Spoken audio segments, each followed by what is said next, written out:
Okay, so let's continue our discussion on topological vector spaces. Okay, so topological vector spaces. Fine. Okay, so in the previous lecture, we had talked about linear functionals over topological vector spaces, and then we had a sort of characterizations of continuity of linear mappings. If I a quick recall, so that thing will be used in this lecture as well. So I'll advise to go and have a look at the previous lecture in order to have a complete clarity of what is going to happen in this lecture itself. Before starting this lecture, let me quickly go through a number of theorems which we will be recalling here time by time. So let me first recall this. So recall. So recall we had this theorem which said that theorem, let X be a topological vector space. Then we had the following. Number 1, if A is contained in X, then I can write the closure of A as the intersection of the sets of the form A plus V, where, or rather let me just write it here only, so A plus V, where V runs through all the neighborhoods of the origin. Then I had that if A is contained in X, B is also contained in X, then if I add the closures of them, then that will be contained in the closure of their sum. We had that if Y is a subspace of X, implies that the closure of Y is also a subspace of X. Then we had the closure of, or rather I should not say the closure, rather the extension of the properties from sets to their closures and interiors, right. So we had that if C, or rather I only need notion of a subset. So if C is a subset of subset of X which is convex, then so is so is C closure and the interior of C. If C in X is balanced, then C closure is balanced, and if the origin is contained in the interior of C, then the interior is also balanced. When we had proved this statement, we observed that why it is required for the origin to be inside the interior. If let's say if B in X is bounded, then we had seen then its closure is bounded as well,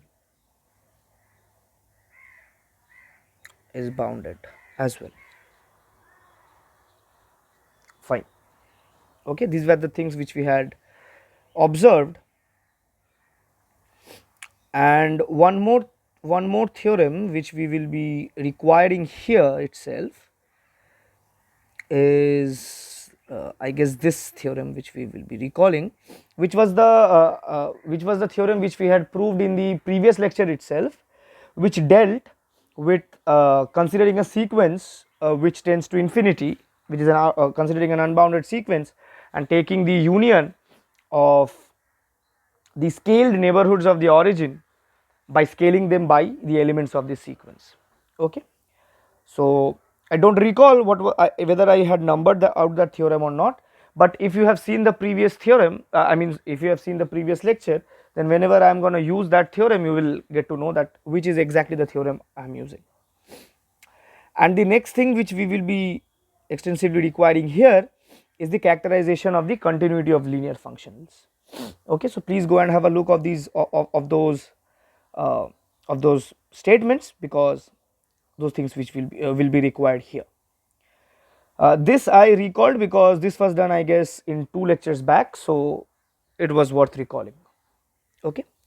So let us start with the discussion of this lecture, and here we are going to talk about finite dimensional spaces. Wait a minute, let me just fix it up once. Fine. Okay. So yeah, so finite dimensional spaces. Now, if you have taken a course on linear algebra, you already have a little bit of idea what finite dimensional spaces, finite dimensional vector spaces are. So, a finite dimensional vector space, so a vector space is said to be finite dimensional if it contains a linearly independent set, a finite linearly independent set which spans the whole space, right. And so in other words, if I talk about a more technical term, if it contains a finite basis which is a finite maximal linearly independent set or a minimal spanning set, and being finite dimensional, I am talking about these sets being finite in sense, obvious. For example, the most trivial example of finite dimensional spaces are the n dimensional Euclidean spaces, right. If you have studied functional analysis, then we know that I can include the notion of why do we call them a Banach space with respect to the Euclidean norm. So, a quick recall. So, this is as well as a recall if you have taken a course in linear algebra or if you have taken a course in functional analysis, that is like what is a norm linear space. So, a norm linear space is a vector space with a well defined norm on it. What do I typically mean by a norm? It is the notion of the generalization of length of vectors, right. If I have the generalization of product of vectors, the dot product of vectors, then what that is something which we call an inert product, and it makes the vector space into an inert product space. So, there are a variety of topics to talk about here which will make me actually involved in a different notion of context, which is not the goal of this lecture, but you can obviously go and view up the notions of metric spaces and the topology induced by metric spaces, norm spaces and inner product spaces. So, Banach space is what we call a complete norm linear space, that is if I take a Cauchy sequence inside a norm linear space. So, Cauchy sequence, by a Cauchy sequence I mean Cauchy with respect to the norm, okay. So yeah, so let me recall a bit. So, let X with respect to some norm be a norm linear space, then a sequence Xn is said to be Cauchy. Obviously, since we are talking about a sequence Xn, I am assuming that this sequence comes from X, obviously, to be Cauchy with respect to this norm if. So, now we go by the obvious definition of Cauchiness. If for all epsilon greater than 0, there exists some capital N, some natural number capital N, such that whenever I have two indices which are greater than or equal to capital N, the norm of them is less than epsilon. So, if I do not wish to use the notion of this epsilon definition, then you can also think of it as that the norm of the difference between xm and xn goes to infinity when both of them go to infinity in some sense, okay. That is they become arbitrarily close as we go far into the sequence, go towards the tail of the sequence, okay.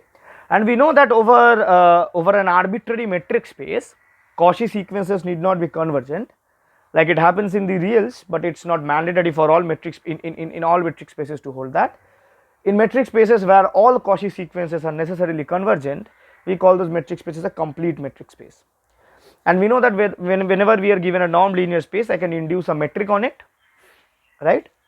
So similar definition carries over to norm linear spaces as well, that a norm linear space is said to be complete if all Cauchy sequences are convergent in there, and complete normed linear spaces are what we call Banach spaces, right. So, the intrinsic vector space characteristic is still there, right, we are not disturbing that obviously. So, the obvious examples of or rather let me just recall it, that a norm linear space induces a metric space which induces a topological space as well. The converse obviously need not be true, right? There are metric spaces with a certain defined metric which cannot be induced by a norm, and in fact there are topological spaces but the topology cannot be induced by a metric. For example, if you talk about the co-countable topology, you will see that the co-countable topology is not Hausdorff, right, but all metric spaces are Hausdorff. Therefore this topology, the co-countable topology cannot be induced by a metric, because if it was so, then the co-countable topology would have to be Hausdorff. Similarly, we have a very important metric, let me just name it out. So I can just consider this space to be reals and I can define this metric by this, and you can check that this is indeed a metric. You can work it out on your own. Yeah, so you can work it out on your own and you can check that this is a well defined metric, but it cannot be induced by a norm, right? Just go through the properties of norm and check which of the conditions of a norm is not satisfied by this metric. Okay, whatever. Yeah, so Rn and Cn, the n dimensional Euclidean spaces, they are the simplest finite dimensional Banach spaces, as we know, right? So and they form a Banach space with the most interesting sort of metric or the norm, which is called the Euclidean norm, right? So recall.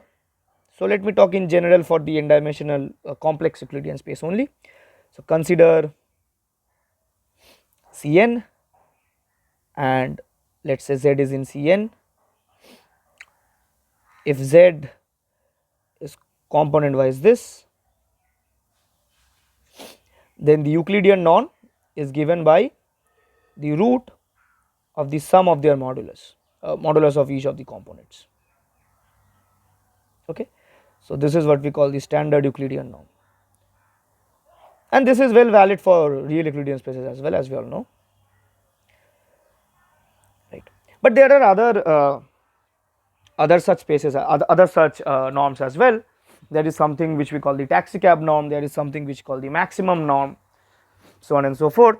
But if you have studied functional analysis once more, you will find that over a finite dimensional space, all these norms are sort of equivalent. Okay. Okay. Or if I say the same in terms of topology, then all these norms they obviously induce a topology by this notion. So basically all these norms, though they seem to be different, but the topology they induce are same, are sort of equivalent or homeomorphic. You can think of them to be homeomorphic. Okay. One more thing to recall is that whenever I have a finite dimensional vector space over a certain field, then that's isomorphic to the n dimensional Euclidean space considered over that field. Okay. So another recall, if V is a finite dimensional vector space over F, where F is obviously R or C to be considered, then basically I can have a map phi from V to Cn, let us say, or rather to be more general, let us say Fn, such that whenever I choose an element here, say A1, U1 and so on till An, Un, so I will just map it to the coordinates A1, A2 till An. Okay. Where Ui's are some bases, where this U1 till Un is some basis, rather I should some ordered basis, because I have a well defined order on the coordinates in Fn, some ordered basis in V. Okay. This gives me a topological a vector space isomorphism. So whenever we have a finite dimensional vector space, in the back of the mind I can think of them to be the standard Euclidean space over R or C, right. Fine. So what is the goal of this lecture is to see first of all that irrespective of the norm on a finite dimensional space, the topologies are homeomorphic, and which will eventually claim the topology on the standard Euclidean, standard n-dimensional complex Euclidean space is the only vector topology that an n-dimensional complex topological space can have, right? Because I can keep on changing the norms on an n-dimensional topological vector space, but still each of the topologies induced by the norms on them will eventually give homeomorphic topologies, right? And then we will be having certain more important properties. For example, finite dimensional subspaces are closed, and no, infinite dimensional subspaces, infinite dimensional topological spaces cannot be locally compact, things of that sort. Okay, and throughout I'll gonna use for a more general sense the n-dimensional complex Euclidean space, but nevertheless everything holds for the reals as well, right? There's no difference, and that is the reason why we will be talking about the complex ones. Okay, fine. So let us quickly go on to the first lemma. First lemma, this lemma says that if X is a complex topological space, sorry, topological vector space, and f from Cn to X is linear, then f is continuous. Okay, so what does this lemma typically tell? Provided any complex topological vector space, if I have a linear map from the n-dimensional complex Euclidean space to X, then that function must be continuous. Clear? So let us quickly prove this. Proof. Now this is sort of an intuitive notion that whenever you have a finite dimensional space, whenever you see that you have a finite dimensional space, always try to work with the basis it has, and for the basis always try to choose the standard ordered basis it has. So let E1 till En be the standard ordered basis of Cn, right? So they have ones in there, so Ek has 1 in their kth component and all the other components as 0. Okay, now f is linear, right? F is linear, so let f is a well defined map as it is given, so let Uk be the image of Ek. Fine,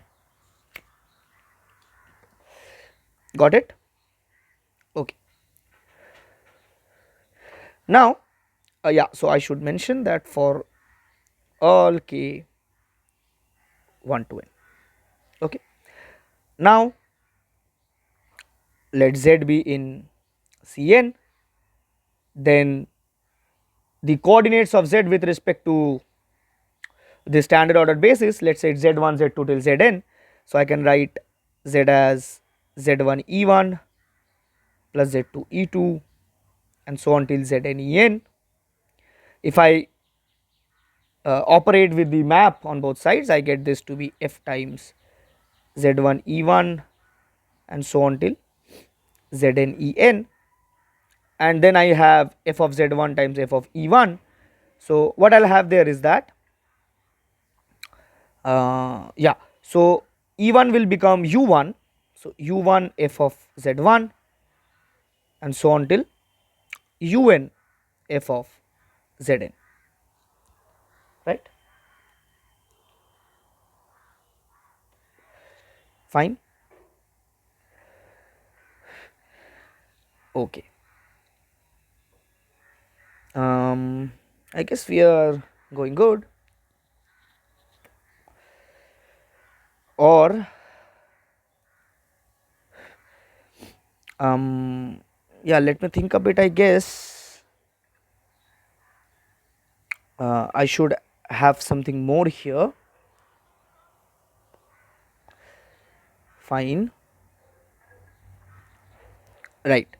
Okay, so I have fz to be of this form. Sorry, 1 second. Fine. Okay, so Yeah, I have made a mistake here. I'm extremely sorry. I've made a mistake here. These z1s are scalars, right? These zk's are scalars. They are coming from C, because X is a topological vector space. Obviously, I have considered it to be a complex topological vector space. This should be f of E1 and so on till Zn times f of En. I have a habit of making very trivial mistakes. I'm extremely sorry for that. But this should be of the form Z1 U1 and so on till Zn U1. And nevertheless, this happens for all Z is equals to Z1 till Zn coming from Cn, right? Fine. But recall that whenever I have a vector in a standard Euclidean space and I project that vector to each of its components, then that's a continuous function, right? Recall that, or rather I shouldn't use f, let's say phi, which maps each component, sorry, which maps each vector to the components xk, suppose this is phi k, then this is a continuous function in the standard norm space or the standard metric space, whatever you feel like good. So therefore each of these zk's, each of these z1s, z2s, zk's are continuous images of this complex vector z, right? Now each of the zi's are continuous maps of z, right? Therefore f is continuous as addition and scaling is continuous in z, right?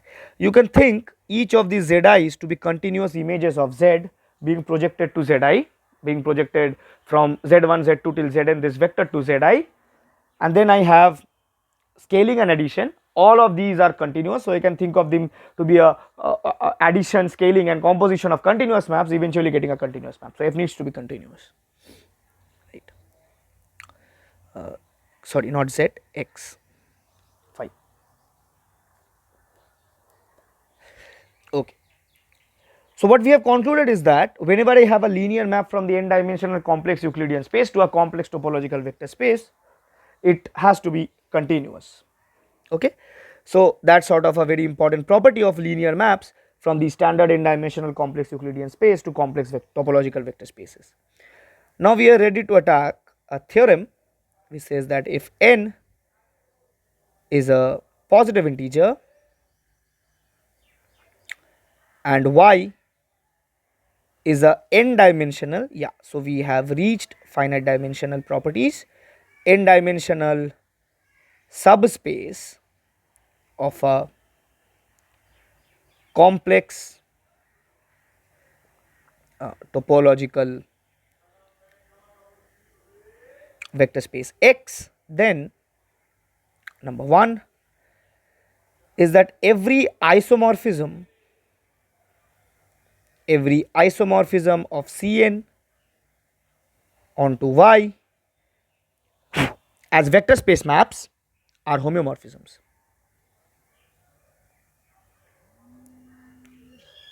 Are homeomorphisms.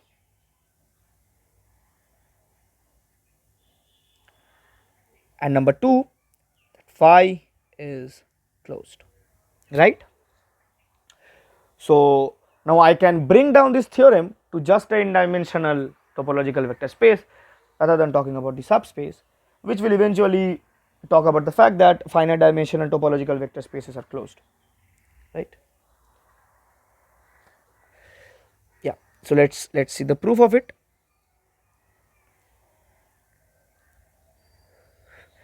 To prove it, what we start is we start with a sphere. Okay, so what we have is that I have a complex topological vector space and I have an isomorphism from Cn onto a finite dimensional subspace of it, right? So let S be the sphere which bounds the open unit ball B of Cn. Okay, right. Now we know that Z is in S if and only if summation Zi squared is 1. This follows from the standard Euclidean norm, and hence Z is in B if and only if its distance from the origin is less than 1, right. This is a standard statement. So now let there is be an isomorphism. So let f from Cn to y be an isomorphism. So being an isomorphism, what do we have? We have a linear map which is bijective, right. Therefore f is bijective and linear, right. Therefore in fact f of Cn is the whole of y, right. Now consider the image of this sphere. Okay, let K to be the image of this sphere. Now f is continuous. Now f is continuous since it is linear. F is continuous from the previous lemma, and S is compact. We know the continuous images of compact sets are compact over topological spaces. This implies K is compact. K is compact. Okay. Also, since f maps 0 to 0 and f is injective, therefore we know that the f is injective means that the kernel so f is injective means the kernel of the map is the trivial subspace containing only the 0 element, containing only the origin. So there can be no other element which maps to the origin, right, under this linear map, and the length of the origin is obviously less than 1, so it is not exactly on the sphere, right. The origin is not exactly on the sphere. K is the image of the sphere, so this origin cannot be in K itself, right, because the only element which maps to 0 is 0 itself, right. Therefore the kernel of f, that is the element, the collection of all elements in Cn which are getting mapped to the origin itself, is only the origin in Cn, right. Therefore the kernel of f is the origin itself, which implies no no non-zero vector gets mapped to the origin, and K is the image of the sphere, right. The origin is definitely not on the sphere, right. Therefore 0 cannot be in K, right. Got it. Now since this 0 is not on is not in K, we can exhibit a balanced neighborhood of the origin which does not intersect K, right. Therefore there exists a balanced neighborhood of V, a balanced neighborhood V of the origin such that V does not intersect K. Okay. Therefore if I consider this set which is the inverse image of V, which can be thought of like this, right. So I am choosing this balanced neighborhood from X. X is a subspace of Y is a subspace of X. So I am considering this inverse image of V, so I can readily write it as the intersection of V with Y. Got it? Fine. Yeah. So I can do this, and therefore this must be disjoint from S, right? Is disjoint from S, right? Now since f is linear and E is balanced, therefore E must be connected as well. Therefore, E must be completely contained in B, and since 0 is in E, because 0 is here, 0 is in E, yeah. So what do we have? So I have F to be linear, E to be balanced, hence connected, and therefore E must be contained inside the ball B, and since the origin is inside E, what do I conclude from here? Therefore, the map F inverse takes V intersection Y into P, right? Fine. Okay. And obviously F is a linear functional, so F inverse is also a linear functional by definition, right? Okay. Also F inverse is linear, right? Now recall from the previous lecture we had a very important characterization of these linear functionals. Now F inverse is typically not linear, it is a linear functional, because once I take the inverse, it takes y to Cn, right? It takes y to Cn. Okay. Yeah, so using the term linear functional is functional should be not the term I should use, because by linear functional we should mean that it takes the vector space to the underlying field. It's a linear function, to be honest. It's just a linear map. Okay. But then recall from the previous lecture we had that if I have a linear function on a topological vector space which is not exactly identically the 0 function, and it is bounded in some neighborhood of the origin, then it must be continuous, right? Right. So yeah.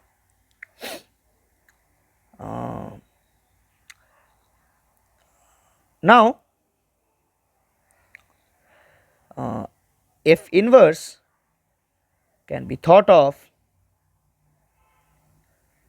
n tuple, that is each of the components of F inverse is a linear functional, right? Because each of the components of F inverse will take an element from the vector space Y to C, and C is the underlying field, right? Can be thought of as n tuple linear functionals.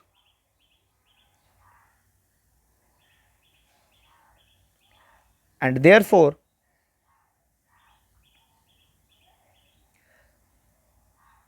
the characterization of linear functionals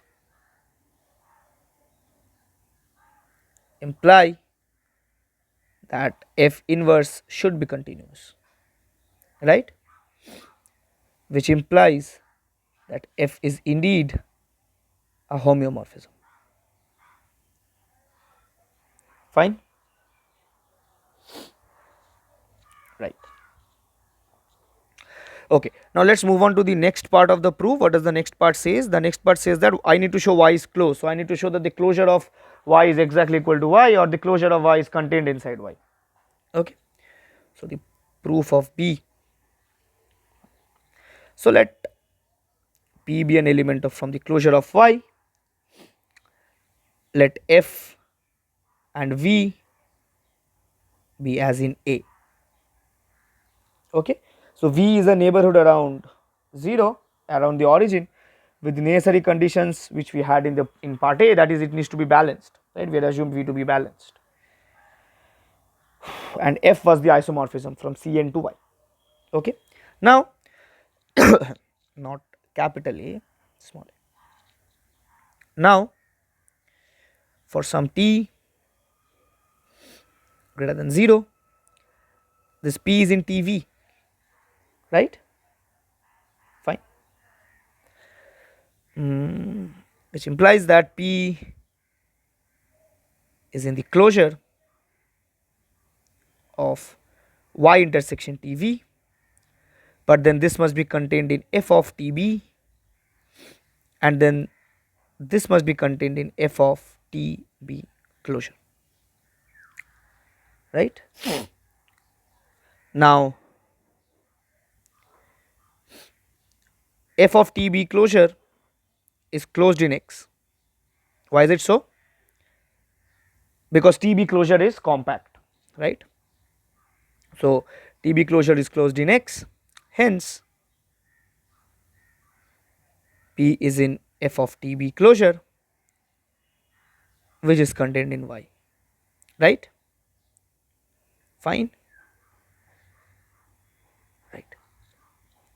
So what does this mean? This means that Y closure is contained in Y, or which means that Y closure must be exactly equal to Y, right? So what we have proved is that whenever I have a an n-dimensional subspace of a topological vector space, then every isomorphism from the n-dimensional Euclidean space to Y is necessarily a homeomorphism, and this n-dimensional this n-dimensional subspace of a topological vector space needs to be closed. Fine. Now let's talk about the next important properties of finite dimensional spaces.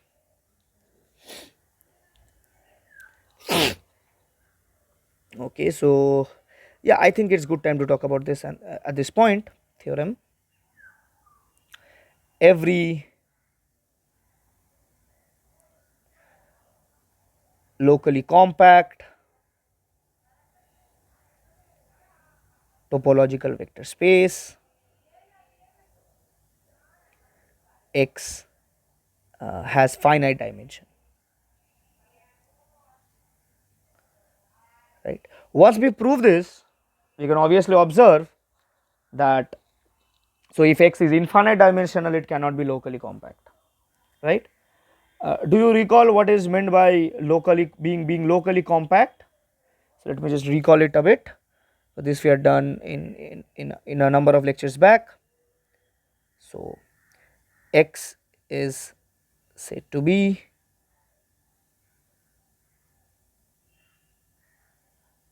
locally compact if the origin has a neighborhood whose closure is compact, right? Quick recall.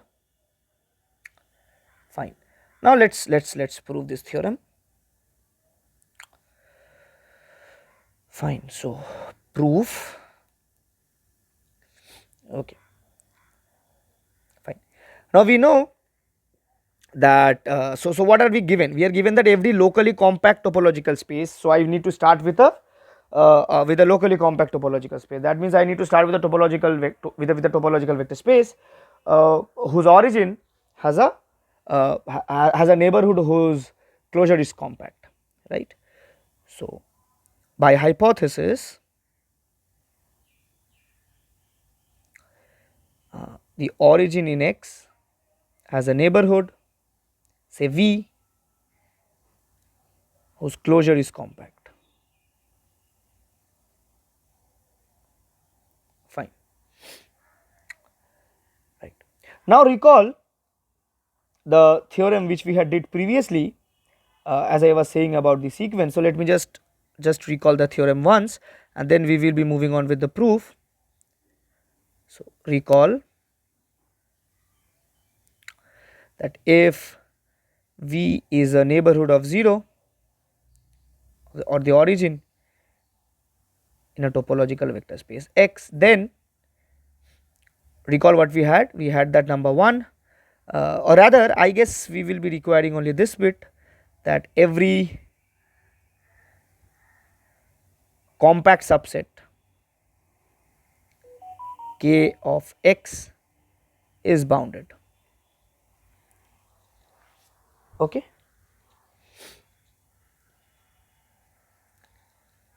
Where yeah, so this was one.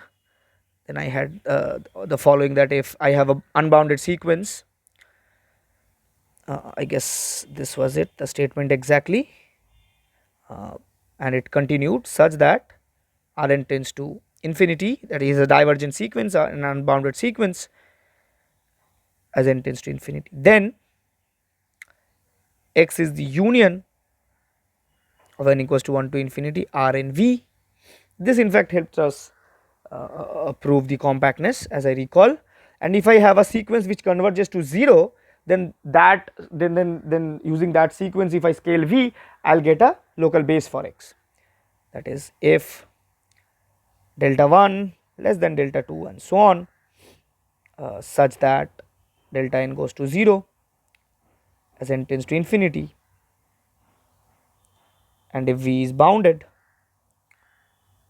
then the collection delta n v such that n is in natural numbers is a local base for x. Fine. Okay. So yeah, we will be readily using this. So the proof continues now. Proof. Yeah. So what do we have? We have a neighborhood whose closure is compact.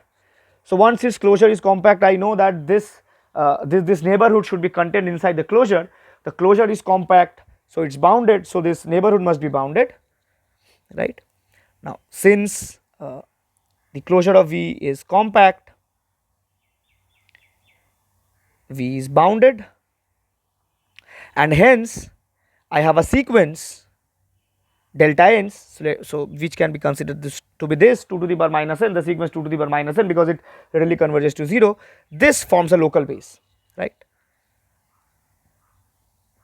Forms a local base where n ranges over the natural numbers, right? Also, since the closure of V is compact, it has a finite subcover. Also, since V closure is compact, there exists x1 till xn in X such that if I scale, again by continuity of addition, or rather by the by the homeomorphic nature of translation, I can just translate out these the open neighborhoods V by these vectors to get open covers for X, right? So then such that V closure, since it is compact, it is contained in finite number of open sets which can be readily adjusted to be this, right? Now let us choose Y, let Y to be the vector space spanned by these xi's. Then clearly the minimal spanning set will contain elements which are less than in cardinality of these vectors. So there must be less than m elements, less than or equal to m elements which span Y, forming a linear spanning set. So Y must be finite dimensional. So clearly then the dimension of Y is less than or equals to m, but then this implies Y is closed by the previous theorem, right? Y is closed in X to be specific, but since V is contained in Y plus half V, which is quite obvious, and since lambda Y is equals to Y for all lambda non-zero by the closedness of Y being a subspace, therefore the V scaled by half, it is contained in Y plus V scaled by 1/4. This implies V is contained in Y plus half V, which is contained in Y plus 1/4 V, which is equals to again Y plus 1/4 V. So I can just simply continue like this, continuing. V is contained in the intersection of all these elements. So I get to be, so the next time I will get a 1/4 again, the next time I will get 1/8. So it is basically the intersection of the elements of this form, right? But this is a local base. This is a local base. right. Therefore, from the theorem we recalled during the start of this lecture, I guess from part A of it, I do not exactly recall, but then V needs to be in the closure of phi. But since Y closure is exactly equal to Y, and V is inside Y, therefore K times V must be inside Y for K being natural numbers, right. Again by, you can think of it as just Y closure, but then Y must be exactly equal to X, right, which would mean that X is finite dimensional because Y is finite dimensional. In fact, due to the course of the proof, we have also acquired a certain dimension for X. In fact, dimension of X must be less than or equal to M, right. What was M? M was the translational factors of the neighborhood of V, neighborhood of the origin, half the neighborhood of the origin to be very specific. Okay. So, the last theorem in this lecture, which gives us one more very important property of topological vector spaces, which says that if X is a locally bounded topological vector space with the edge BP, that is the Heine-Borel property, then X has finite dimension. And the proof we can think of it in this way. Yeah, so X is locally bounded, right. So X means that means that the origin has a bounded neighborhood. So let V be a bounded neighborhood of the origin, then the closure is also bounded, right. We know this. This implies the closure is compact. Therefore, this means the closure is compact. Why? By the Heine-Borel property. Heine-Borel property, right? Because the closure is already closed, right? By definition, the closure is closed, and it is also bounded, as we just see. So closed and boundedness implies compactness whenever we have the Heine-Borel property, right? But then this means that X is locally compact, because the closure is compact. Closure of a neighborhood of the origin is compact, but once it is locally compact, we have just proved in the previous theorem that then X needs to be finite dimensional. Fine. Okay. So we have talked very rigorously about finite dimensional spaces. In the next lecture, we will talk about metrization. That is, when can we say that there exists a metric which is compatible with the topology on a given topological vector space. So meet you guys in the next lecture.